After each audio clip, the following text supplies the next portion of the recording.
সুদানের দারফুর অঞ্চলের গুরুত্বপূর্ণ শহর এল ফাসের দখলের মাত্র কয়েকদিন পরেই আধা সামরিক বাহিনী র্যাপিড সাপোর্ট ফোর্সেস শহরের এক ভয়াবহ নারকীয় হত্যাকাণ্ড ঘটিয়েছে। আরএসএফ মিলিশিয়ারা শহরের প্রধান হাসপাতালে হামলা চালিয়ে শত শত বেসামরিক নাগরিককে হত্যা করেছে বলে বিশ্ব স্বাস্থ্য সংস্থা জানিয়েছে।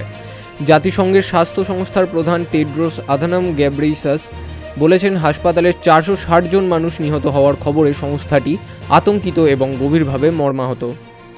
সুদান ডক্টরস নেটওয়ার্কের পক্ষ থেকে অভিযোগ করা হয়েছে, আরএসএফ যোদ্ধারা মঙ্গলবার ঠান্ডা মাথায় সৌদি হাসপাতালের ভেতরে যাদের খুঁজে পেয়েছে তাদের প্রত্যেককে হত্যা করেছে, যার মধ্যে ছিল রোগী, তাদের সঙ্গী এবং অন্যান্য উপস্থিত মানুষ।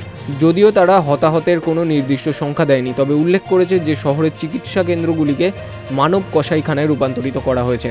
সুদান ডক্টরস নেটওয়ার্ক আরএসএফের বিরুদ্ধে 6 জন স্বাস্থ্যকর্মীকে অপহরণ করার অভিযোগ করেছে। তাদের মুক্তির জন্য $1.5 লক্ষ বেশি মুক্তিপণ দাবি করা হচ্ছে বলে জানা গেছে।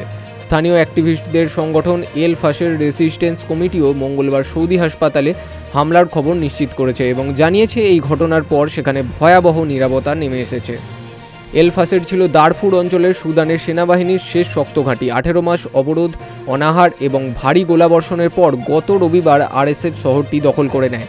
2023 সালের এপ্রিল মাসে সংঘাত শুরু হওয়ার পর থেকে আরএসএফ এবং তাদের মিত্র আরব মিলিশিয়াদের বিরুদ্ধে দারফুরে অ-আরব জাতিগোষ্ঠীর মানুষকে লক্ষ্যবস্তু করার অভিযোগ উঠেছে, যদিও আরএসএফ তা অস্বীকার করেছে।